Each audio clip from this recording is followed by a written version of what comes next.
Hi friends, எல்லோரும் எப்படி இருக்கீங்க? நல்லா இருக்கீங்களா? Welcome to Princewell tailoring. இந்த வீடியோவில் என்ன பார்க்க போகிறோன்னா, என் பொண்ணு சடங்குக்கு என் மகளுக்கு தைத்த ப்ளவுஸோட கட்டிங் அண்ட் ஸ்டிச்சிங் வீடியோ தான் பார்க்க போகிறோம். இது ஆரி ஒர்க்கு வெளியில் கொடுத்துருந்தோம். ஆரி ஒர்க்கு வெளியில் கொடுத்து வந்துருந்துச்சு. இது வந்து எப்படி கட் பண்ணலான்னு பார்க்கலாம். கட் பண்ணுறதுக்கு முன்னாடி அது ஸ்லீவ் எப்படி இருக்குது, பேக்கு ஃப்ரண்ட்டு எப்படி இருக்குது அப்படிங்கிறத பார்த்துக்கோங்களேன். இதோட அந்த ஆரி ஒர்க்கோட ரேட் வந்து பார்த்திங்கன்னா 3250 ரூபா. எப்படி இருக்குதுன்னு சொல்லுங்கள். நான் வந்து பிரின்சஸ் கட்டு லைனிங்கில் கட் பண்ணிட்டேன். கட் பண்ணிவிட்டு அப்படி மேலே தான் வச்சு மார்க் பண்ணுறேன். நான் வந்து லைனிங் வந்து பார்டர் கலரில் வாங்கியிருந்தேன். அதனால் ரொம்ப டிஃப்ரெண்ட்டாக தெரியுது. இப்போ ஸ்லீவ் வந்து கட் பண்ணியாச்சு. இப்போ ஃப்ரண்ட்டு கட் பண்ணிக்கலாம். ஃப்ரண்ட் வந்து இன்னும் கூட ஒரு 1/2 இன்ச்சு இறக்கம் வச்சுருக்கலாம், இல்லை 1/2 இன்ச்சு 1 இன்ச்சு இறக்கம் வச்சுருக்கலாம் அப்படின்ட்டு லைனிங் கட் பண்ணி இப்போ ஒர்க்கு முடிஞ்சு வந்ததுக்கப்புறம் தான் எனக்கே தெரியுது. அதனால் கீழே வந்து என்னென்னா 1/4 இன்ச்சு தையல் போட்டு அப்படி திருப்புற மாதிரி நான் விட்டுருக்கேன். பாப்பா வந்து ரொம்ப ஹைட்டு ஜாஸ்தி.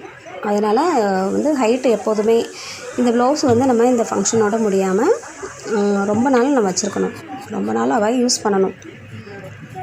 ஆஃப் சாரீனா கட்டுறதுக்கெலாம் ரொம்ப நல்லா யூஸ்ஃபுல்லாக இருக்கும். அந்த மாதிரி தான் நான் தைச்சிருக்கேன். அந்த மாதிரி தான் இடம் விட்டு கட் பண்ணியிருக்கேன்.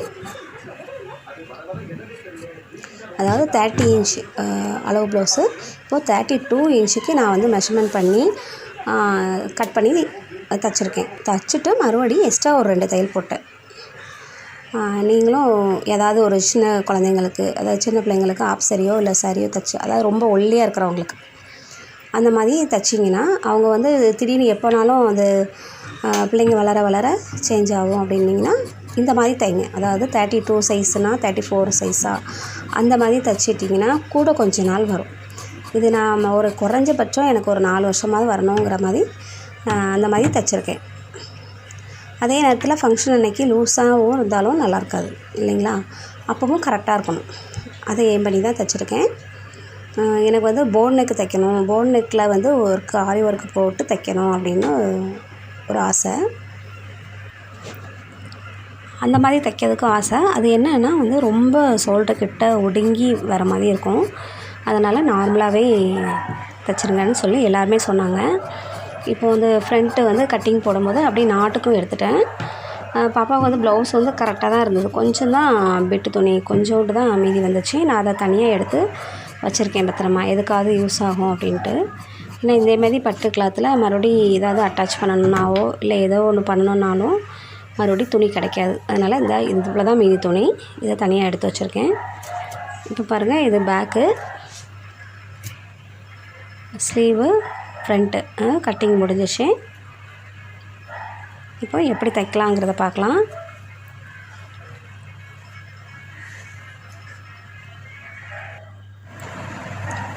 ஃபஸ்ட்டு வந்து ஃப்ரண்ட் எடுத்துக்கலாம்.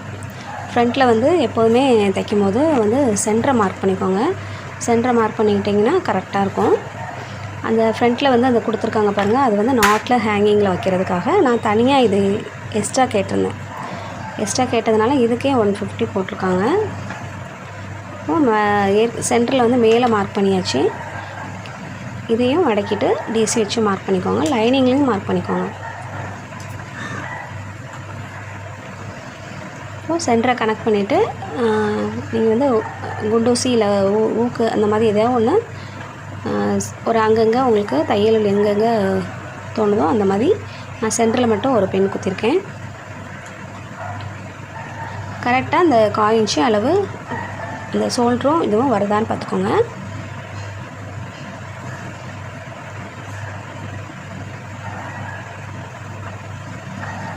அந்த கீழே அந்த கொடுத்த ஒர்க்கில் வராமல் பார்த்து குத்திக்கோங்க. அவ்வளோதான். இதை வந்து இப்படி போட்டு தைக்கும் போது வந்து எனக்கு வந்து தெரியும். தைக்கும் போது நீங்கள் உங்களை வீடியோவில் பார்க்கும்போது தெரியாது. அதனால் இதை அப்படியே திருப்பிக்கிறேன். திருப்பிட்டு அந்த ஒர்க்கு கொடுத்துருக்காங்க பார்த்தீங்களா, அதிலே தையல் போடும்போது ஈஸியாக இருக்கும். தைக்கும் போது இந்த லைனிங்லாம் கரெக்டாக இருக்கான்னு அப்பப்போ கீழே பார்த்துக்கோங்க. இல்லைன்னா மறுபடியும் பிரித்து தைக்கிற மாதிரி இருக்கும். இது வந்து ஒன் சைடு கேட்டு போட்டிருக்கேன்.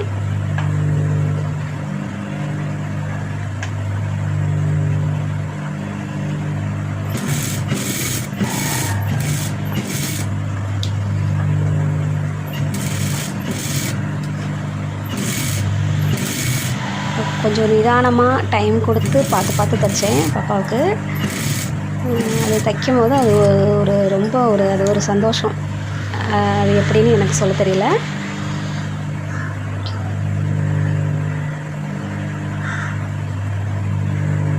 இப்போது அந்த மேலே வந்து மார்க் பண்ணியிருக்கிறது கரெக்டாக இருக்கான்னு பார்த்துட்டு ஃபுல் நெக்கு ஃபினிஷிங் பண்ணிக்கலாம்.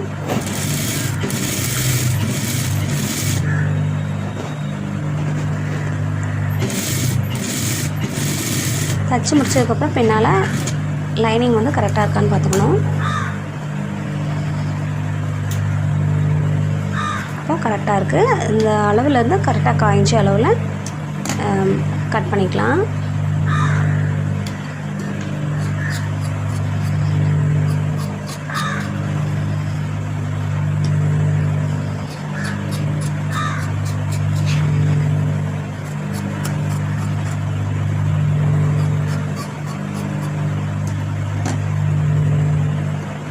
இதை வந்து அந்த பேட்ச் ஒர்க்லாம் லாஸ்ட்டில் பண்ணிக்கலாம். இப்போ வந்து அந்த வளைவு இருக்க இடத்துல மட்டும் நீங்கள் கட் பண்ணிக்கோங்க. திருப்பும் போது ஈஸியாக இருக்கும். எல்லா இடத்துலையும் பண்ணணும்னு தேவையில்லை. அந்த கரெக்டாக அந்த வளைவு இருக்க இடத்துல மட்டும் 2 சைடும் பண்ணால் போதும். இப்போ வந்து இதில் அந்த ஒர்க்கில் வந்து எதுலேயுமே தையல் போடுற மாதிரி ஆப்ஷன் இல்லை. ரொம்ப வந்து அடர்த்தியான ஒரு ஒர்க்காக இருக்குது. அதனால் அந்த லைனிங்கில் ஒரு பதிப்படி அடிச்சுக்குவாங்க. அந்த பதிப்படி மட்டும் அடிச்சுட்டு திருப்பினாலே போதும்.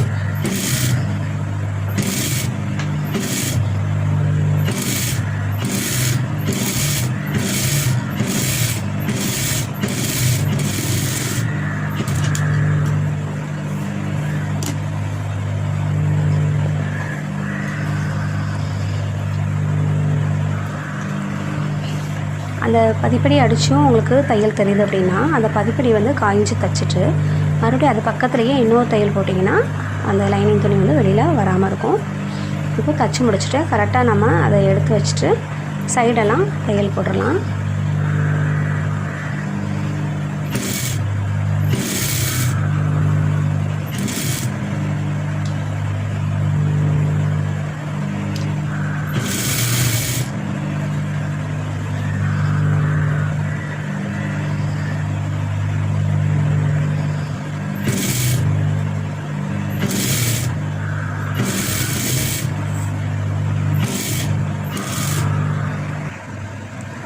ஃபுல்லாக ஃபினிஷிங் பண்ணியாச்சு. கீழே அடியிலையும் தையல் போட்டு திருப்பியாச்சு. இது எப்படி இருக்குது இந்த ஒர்க்கு அப்படின்னு சொல்லுங்கள். இப்போ பேக் முடிஞ்சிட்டு அடுத்து ஸ்லீவ் பண்ணலாம். ஸ்லீவ் வந்து அவங்க வந்து அவ்வளோ கச்சிதமாக அவ்வளோ அழகாக போட்டிருந்தாங்க. அது எப்படி சொல்கிறதுனா எப்படி கரெக்டாக நான் மார்க் பண்ணணும் அதே அளவு போட்டிருந்தாங்க. அந்த அந்த கை ஷேப்லாம் பாப்பாவுக்கு வந்து அவ்வளோ அழகாக இருந்தது.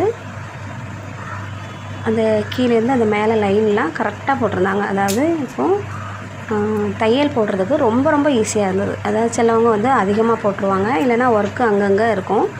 நமக்கு மிஷினில் கொடுத்து தைக்கும் போது ரொம்ப கஷ்டமாக இருக்கும். இது வந்து கரெக்டாக அவ்வளோ பர்ஃபெக்டாக இருந்தது. கை வந்து கொஞ்சம் லைட்டாக லூஸ் இருந்தது. ஏன்னா அதுக்கு மேலே என்னால் டைட்டாக தையல் போட முடியல. லைட்டாக ஒரு மைன்யூட்டாக கொஞ்சம் லூஸ் இருந்தது.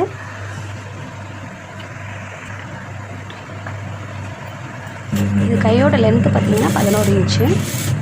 இப்போது இந்த கையிலையுமே நீங்கள் வந்து சென்டரில் அந்த சென்டர் ஒர்க்கை வச்சு கரெக்டாக மார்க் பண்ணிவிட்டு லைனிங்லேயும் அதே மாதிரி சென்டரில் மார்க் பண்ணிவிட்டு கீழே அடியில் ஒரு 1/4 இன்ச்சுக்கு அந்த ப்ளவுஸில் அது ஒரு பார்டர் இருக்கும் பாருங்கள், அந்த இடத்துல ஒரு தையல் போட்டுக்கோங்க.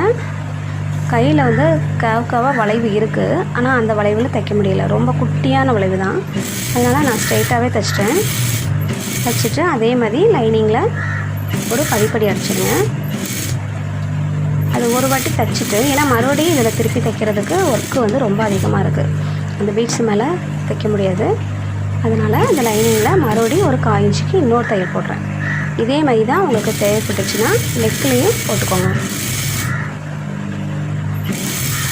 இது போடும்போது லைனிங் துணி வந்து வெளியில் தெரியாது. இப்போது இதை திருப்பிட்டு நான் சுற்றிலும் ஜாயின் பண்ணிக்கலாம்.